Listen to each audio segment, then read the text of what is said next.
without any further ado, you guys are live and you're hot and have a good time, gentlemen. All right, cool. So, in what I think about objective morality, is the topic, I guess, objective morality.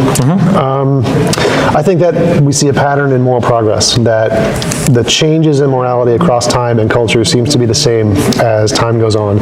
As we gain in the amount of resources we have and the amount of intellectual acuity we have, that there is a specific pattern that occurs across cultures. And I think that we're going to see the same pattern across different species once they get to the same intellectual level. And if we ever discover aliens, we'll see the same pattern in them.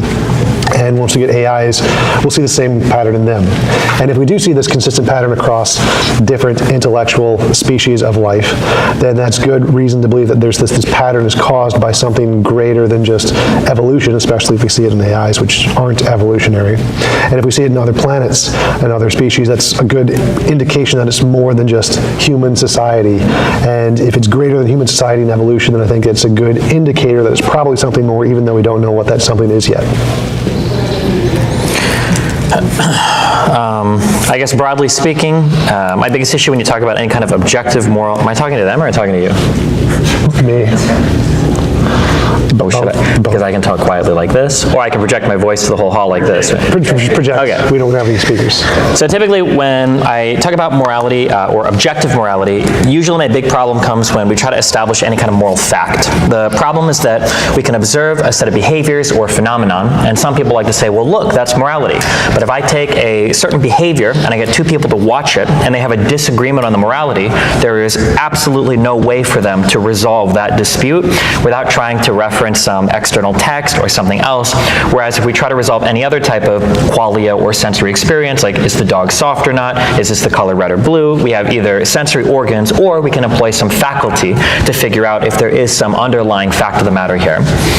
It's tempting when we see patterns to say that because this pattern exists, there's some guiding hand behind the pattern. I think that as humans, one of our greatest evolutionary advantages is our ability to recognize patterns and then utilize these, whether it's through making tools or surviving in the wilderness or whatever. But just because a pattern has been seen doesn't mean that there's a guiding hand behind this pattern. This is one of the most common arguments used frequently by theistic people to cite the existence of a higher power, for instance. Well, if there's a pattern, it must be some divine revelation. Like if you see a puddle of water, you assume that the water is a certain shape because it is, and not just because that's the shape of the pothole. I think that you can see patterns of development across human history, but that could just be our ability to satisfy our basic desires has gotten better as technology has increased. I don't think that it necessarily points to some sort of objective moral guiding hand. I still don't see like any evidence of that versus just a group of species that are like developing in a way that can satisfy their preferences better. If we did see it in other planets and other things that didn't evolve through evolution, do you think that would increase the amount of evidence for it being something more than just a societal development? Not necessarily, I don't think so. As long as there are other plausible explanations that can be observed, it's hard to jump and say there must be an unobservable, untestable, unseeable, unempirical guiding hand behind all of it. All right, I wouldn't say that. I would say that it will be empirical. I think mine does make testable predictions in the goal that it will be a force of nature like gravity, where it is literally a field that we can measure. So I wouldn't say it's unempirical, but saying that there are other things that could potentially explain it don't seem to be a counter evidence to the fact that it could be caused by this. Like if you make a novel prediction that whatever will send a spaceship around at this distance to go to the moon or whatever, that could also be explained by the fact we're in the matrix, but it doesn't detract from the fact that it's evidence that the world is round and we actually go to space. So the fact that it could be explained by other hypotheses wouldn't be a deterrent from it being positive evidence for a hypothesis that was able to make predictions that others weren't. No, I think that that's absolutely true, but we could surmise a million hypotheses about literally everything. Something that you said specifically is that it will be measurable. How? So when we bring up gravity as an example, I can establish a system where there are no moral agents, there's no thinking, conscious creatures, but I can still measure the effects of gravity that matter will have on other matter. How can I measure the morality of a system rather than just asking like subjectively what an individual feels about what they're seeing in front of them? I would say the same way as you do gravity. I'd say it's literally a field like gravity. It's just we just can't measure it yet. We don't have the right tools, we don't have the right developed ability to yet, but I think we will in the future. So I'd say we can literally measure it as a field exactly as we do any of the other fields of physics. Okay, that could be possible, but then so if the argument is essentially there exists this thing, but we have no way to measure it, but hopefully in the future we'll develop tools to measure it, so it doesn't exist in this reality yet. It's either extra reality or immaterial, or it's part of this reality, but we can't even measure it yet. I have no idea how I'm supposed to grapple with that idea. there's like nothing for me to grab onto there. Well, if it was this field, presumably, then that would explain why it would affect every different species across the universe, essentially. And so if there was this pattern that was universal across species, that is not something we would expect if it was purely societal or purely evolutionary, because those would have a greater expected diversity. And so if we can plot out this very specific line going in this very specific direction, that all of the different species are experiencing more progress in the same way, that seems like it would be more indicative of this unknown force affecting all of the different species, rather than just happening by chance for them to come about to this conclusion through evolutionary means. So I think usually a hypothesis for an unknown force will arise when we encounter measurements in a system that we can't explain. So my understanding is that as of right now, we have no idea what dark matter is, or what it might be made out of, or any of the properties of dark matter, but dark matter is hypothesized to exist because we can't explain why gravities aren't like flying apart at hyperspeeds. When it comes to the morality thing, I don't see there being any parts of behavior on the planet where it's like, here's a phenomenon, we've observed it, but we have no explanation for this. We need to bring in some supernatural or some immaterial force to explain why the things are happening the way they are. I totally agree. I think that if we had proof or of a necessity to add in something extra, there would be far greater evidence for it. That's why I said, in the future, I think if we discover this pattern to hold through other species when they evolve, and through other aliens when we discover them, and if AIs discover these, which I believe will happen, that would be stronger evidence for this to be the case, rather than just what we have now. Obviously, if we had an empirical way to demonstrate it now, I'd have a Nobel Prize. But this, in my hypothesis, this is something we're going to discover in the future. And if that happened, would that be sufficient evidence for you to be more inclined to believe this? Yeah, but I mean, what we're starting at right now, so we have zero empirical measurements, we don't have the tools to measure it, we don't have any strong evidence, period, we don't have a necessity to use morality to explain anything. All we've observed are some patterns that can be explained through other processes that maybe one day will be subsumed by morality, but we just have nothing for that yet. Yeah, but that's the same how everything in science starts. We see a phenomenon like, oh, that looks like we could explain this by Zeus or whatever we think of at the time, and then someone makes a prediction that, oh, in the future, here's something else we'll discover if my hypothesis is right, and that's how all science progresses. So yes, I agree we don't have any strong evidence, never claimed we did, but I do think here is a good way that I expect and seems reasonable to expect in the future that we will see this. Sure, so people use the like everything in science starts this way, but for every one true scientific theory or theory that ends up being validated, there are a million that are completely and totally bunk. So, I mean, it might be in the future if we have some way to measure this or some way to gather empirical data on it, it might be true, but it only exists as literally just a hypothesis right now. There's no way to test it or do anything else about it, I guess. Yeah, for sure. So it is just a hypothesis at this point, but the reason I'm presenting this is as making these testable predictions, that's a way to differentiate it from all those other infinitely many hypotheses. I'm claiming, if I'm right, here's things we would expect to see in the future. And these are very unexpected predictions given current sociological basis of evolution of base morality. Yeah, but don't you feel like the problem is there are no testable predictions here, and it feels like if something were to regress in some way, it feels like you'd have another explanation for it. So for instance, if we look at a woman's right to have an abortion in the United States, that's something that has gone one way and is now being challenged and is potentially moving the other way in the United States. Does that go counter then to your system? Does that, if you have like a Bayesian probability of it happening, are you now aiming that downwards? Maybe there's less a chance of there being an objective morality? Yes. Or? So I would say that there's a pattern of a whole bunch of different things, and anything going in the opposite direction would be evidence against the hypothesis. And so if there was enough counterexamples to the contrary, then yes, that would be defeaters for the model. Okay. I don't really have anything empirical or anything to grapple with, so I mean, it's an interesting thought experiment, but it only exists in hypothesis at the moment with no way to test it or no way to, so I don't, yeah. Do we do Q&A or what? Well, yeah, so there's a few more questions though. So sure. If we did find other species that followed the exact same patterns throughout their entire evolutionary histories on other planets, including AIs that didn't evolve, Why would you not consider that strong evidence of this case, even without any empirical proof of this field? It seems to be the case that things, at least the way that it works genetically on our planet, genes want to propagate, and so they will develop systems that ensure their survival so that they can propagate, basically, or reproduce, I guess is how we say. If that is the case, then I would expect that as these systems become more complicated and more complex over time, they're going to develop more sophisticated ways of ensuring their propagation.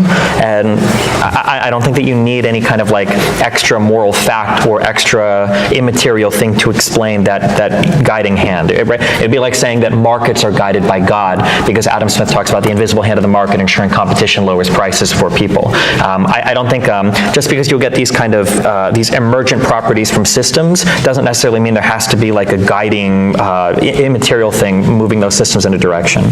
Right, I'd agree, but I'd say that if this same pattern exists in things that are not biological, like silicone-based life, or computers, AIs that are designed and they come upon the same kind of conclusion, that would indicate that it must be more than just evolutionary in that sense, right?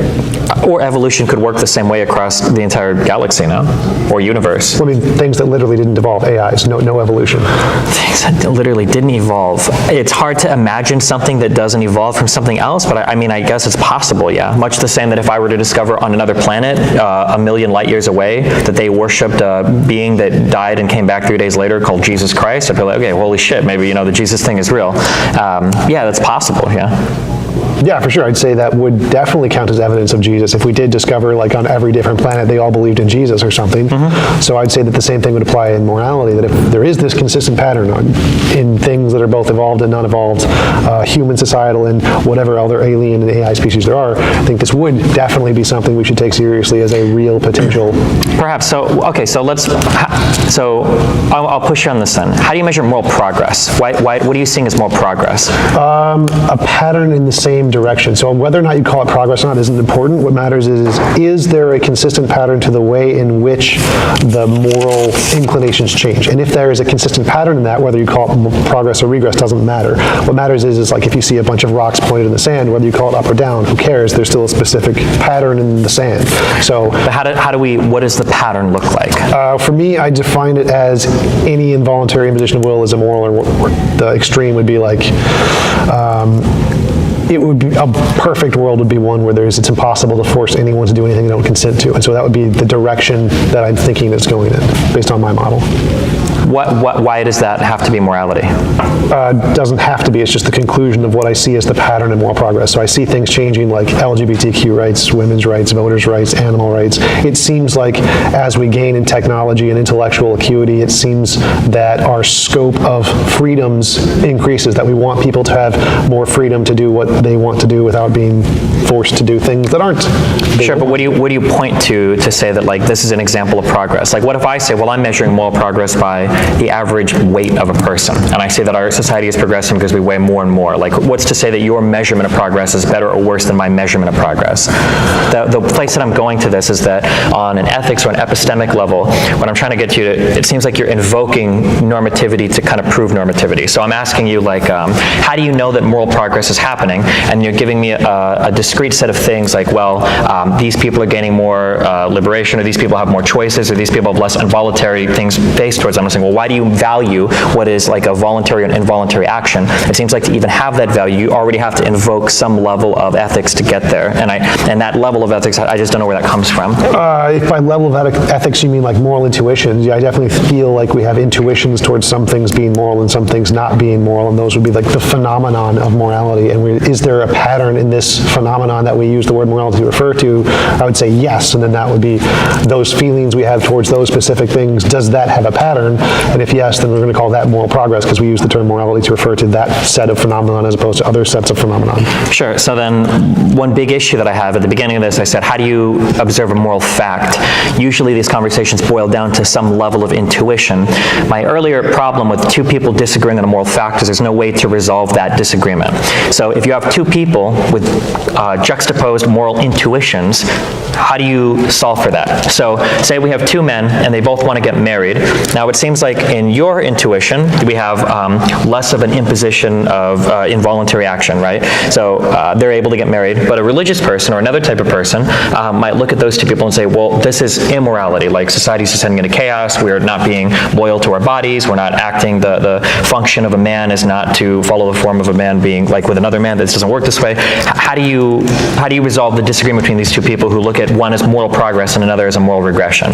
Yeah, so two ways. One would be epistemically. We would look at, essentially, if we had access to all the different alien species, we could look at theirs and say, so this species has progressed to this point technologically and intellectually, what do they do? And this one has progressed to this point, what do they do? And if the pattern holds in one direction, we could find out who's right and who's wrong. And then if we get to the point where we can actually measure this field, we could literally just check the field and say, well, what is it indicating? But until then, I would compare it to the evidence, since he doesn't follow the pattern in the evidence, which one corresponds best to the pattern. Yeah, but again, we're kind of begging the question with the pattern. That's my issue, is how do we justify that that pattern is an example of moral progress, I guess. Invoking a hypothetical alien species is hard because we have no alien species to look at. Invoking the existence of a tool to measure morality is hard because we can't measure morality. And then even going by technological progress is I think, almost begging the question, because you're already assuming that technological progress is a good thing. So for instance, I wouldn't say it was a good thing. I'd say it's just a pattern in the phenomenon. So as our technological ability increases, so does our feelings of morality, our scope of morality. So the technology there is just something I would expect to cause these feelings to change. Yeah, I guess. It feels like people, I mean, intuitively, I would agree with that because I like technology. But I lived in Nebraska for 30 years. I know there's a lot of people that live in rural areas that would compare themselves to technologically sophisticated city-related areas, and they would not see moral progress there. A lot of them actually would say there's a lot of moral decay that happens there, that the lives that people live in cities are more isolated, there's more moral decay, there's more isolation from one another. So even if you could point to that, let's say a hypothetical alien species existed where there was a lot of technological progress, and then they acted in certain ways, and we would call these ways like indicative of their moral system. Other people might not even look at that as moral progress.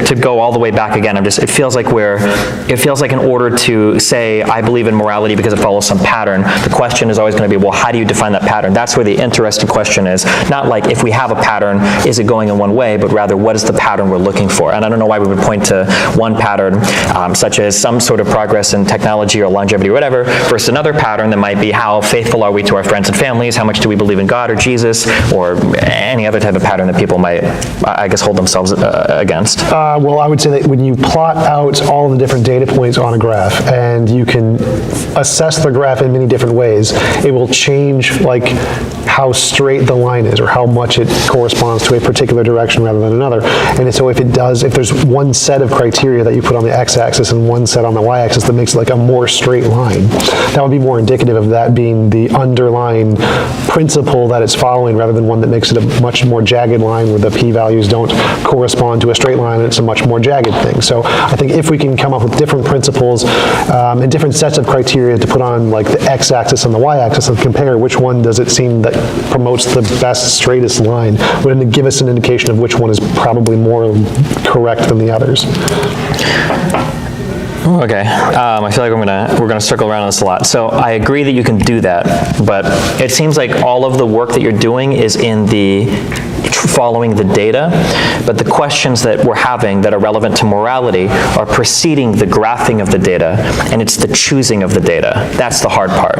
So for instance, if you were to tell me I want to measure moral progress using this, and then you want to graph it or this, and you want to graph, I'd say, okay, that's cool, okay, I don't care about that. My question is, how do you choose which points to plot? Like, how do you choose what values you want to measure? Because that's always going to be where the moral question lies. So for instance, somebody might say, well, I'm going to plot it based on the average number of computers or cell phones that exist in a nation, because I think the more you have of that, the more technological you answer. And then you could say, oh, well, look, we're making a lot of progress. Somebody else might say, well, I want to graph the average self-reported happiness level of a woman in society. And that's, kind of gone up and down a little bit. Maybe somebody else says, I want to graph it based on the number of people that have reported ADHD or depression. Well, that's going to go down. Or maybe you want to graph it based on the incidences of cancer. That's also going to go down, but that's because we're living longer. So it's like all of these are complicated, and the graphs and the charts are interesting, but the normative questions are preceding the data. I think we want to make it about the data, but the problem is the question is actually, which data are we choosing and why? Because different people are going to value different data. I don't see that as a problem, because in ethics and morality, we do have a pretty collective understanding of what morality refers to. Like, killing a baby is immoral, killing a baby for fun is immoral. We can label a certain set of actions as morally significant and a certain set of other actions as not morally significant, picking up a rock or whatever. And so there isn't really much ambiguity there where it's a difficulty in establishing what we think of as moral phenomenon. The difficulty is corresponding to show that those feelings are more than just feelings. So I think that which phenomenon we should label is determined by our intuitions. Like, we have a sense of what is moral. And the question is that more than just a evolutionary byproduct? Does it correspond to something more? And so determining which data points we're assessing is really easy. Our intuitions do that for us. The question is it more than that? So I don't really find a difficulty in delineating certain actions as being morally significant and others as not. So I agree with this, that we seem to have strong intuitions towards certain actions. But this is, so I kind of attack Sam Harris because he makes similar arguments to this. But the problem is that every time Sam Harris will invoke, like, oh, well, this is how we know what is good or bad, it's always usually like a really obvious example of, like, should we throw acid in a person's face? Should we stab somebody in the back with a knife? Obviously, these are no. But in that case, I would say that our moral intuitions are probably relatively unchanged from 10,000 years ago.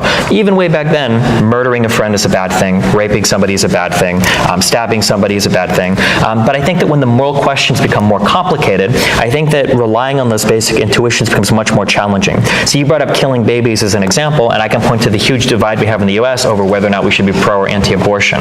As like, this is like I don't know how we can just make an observation to determine using moral fact what the right or wrong answer is here. It seems like we have to bring in a whole bunch of outside stuff that we can't just observe. It's going to be more immaterial in nature, I guess. I'm not sure what you mean there, because it was just like, if we can determine at what point consciousness exists, we could probably end the debate, I would assume. Like if we can determine there is a soul that goes into it at this point, and it's literally a conscious being, then that would end the debate, whether it's one way or the other. I don't know if that's true or not. Even if you told a religious person a baby is not conscious, because I think a religious person would agree there is no consciousness at day 2. The parts just aren't there for it. Well, isn't that their whole argument, that like literally a soul goes into the conception? Well, a soul and a consciousness are two separate things. Well, I'm using those synonymously here. So if a soul was conscious. Sure, if there was some way to measure a soul. But the problem is it seems to be the case, and now I know you said in the future this may change, and if it does, that would be awesome, because it would make these kinds of debates pointless, which would be cool. But it seems to be that there are some things that we reach for to establish morality that come out of the observable and out of the like 100% provable. So when we look at like a soul entering a body, it seems to be the case that if souls exist, they're immaterial, we have no way to measure them, we have no way to perceive them. So how do we make an argument over whether or not it should or shouldn't be respected? Well, if we could one day in the future, no, because your statement was that there wasn't some fact we could look at to know one way or the other. If we could know that this is the point it becomes conscious, whether that's a soul-based consciousness or a chemical-based consciousness, there is this fact that is presumably knowable about the universe that could tell us one way or the other that would presumably end the debate, regardless of whether or not we can know it now. Yeah, I agree, but it seems like a lot of the conversation from your point basically revolves around if one day we develop a tool, and if that tool is able to measure a system that we are assuming exists now, then it will justify everything I'm saying. That may be true, but until we have a way to measure that field or that tool is developed, this is only like a thought. Right, I'm going earlier than that. I'm saying if we can discover other species and see the same pattern in other species, that is sufficient enough for my point. Obviously, if we could prove it empirically, there'd be no point of debate. Sure, but then also on the flip side, I could say, what if we observed another species and they live a radically different life? That would be a counterpoint, like you mentioned earlier. Yeah, but we both have equal evidence for either of these things existing, so it seems there's no point in hypothesizing about either existence, no? Well, I mean, I think that would apply with anything in science. You make a prediction and then it goes the wrong way, then obviously that's evidence against the hypothesis. So if there... Yeah, but typically the whole point of, my understanding is that a general hypothesis is usually something that it arises from two things. Either one, you have a contradiction in a current model, or an unexplainable phenomenon in a current model, or two, you're trying to develop like an explanation for something that you currently don't have an explanation for, which I guess is kind of the same as number one. So right now we don't need to bring in moral fact to explain anything, I think, in human existence, or in our existence. And two, I don't think we have a contradiction in any of our models anywhere that is showing like, oh God, like we can't explain this behavior, but we must need morality. So it seems like assuming or trying to generate hypotheses for moral fact in the universe when we have no reason to assume it exists or even that we need it to exist just seems kind of strange, I guess. Well, I would disagree there. I would say that if we did see this pattern across different species, that's something that would be highly unexpected. That would be a thing that we wouldn't expect given our current understanding. And so if we did see that, that would be very strange, and we would need to add something to explain it. Okay, yeah, true. If we see things that are unexplained in the future, we would need to explain them. I agree. Any other questions? No, that's it. Okay. Do we do like a Q&A thing or what? Yeah, sounds good. Hi. Hey. Do you want to come up so you can like speak into the mic so we can get you on the camera?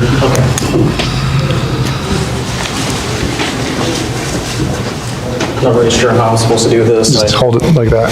Okay. And then just stand back here, or? Okay. Would you like to sit on my lap? Okay, so TJump, were you basically arguing on behalf of like religion, or like, I guess like, kind of curious, like, I guess like what was your main point for the morality? So my main point for morality is that there seems to be a pattern. What, do you need a mic too? Yeah, can I borrow your mic? Yeah, so I'm an atheist, so I don't believe in a God at all, but I do believe there is objective morality. Most philosophers are atheists, and they also believe in objective morality. So my goal is to show why this is a reasonable belief system. Like we can say, yeah, there's this pattern here, and we think this pattern extends far beyond the human element. And so this is a reasonable thing to believe, even if you don't believe in a God. So I believe in objective morality as an atheist, and I want to show why that's completely reasonable. Oh, okay. Okay, that just was my only question. Cool. Place it up here. Any other questions?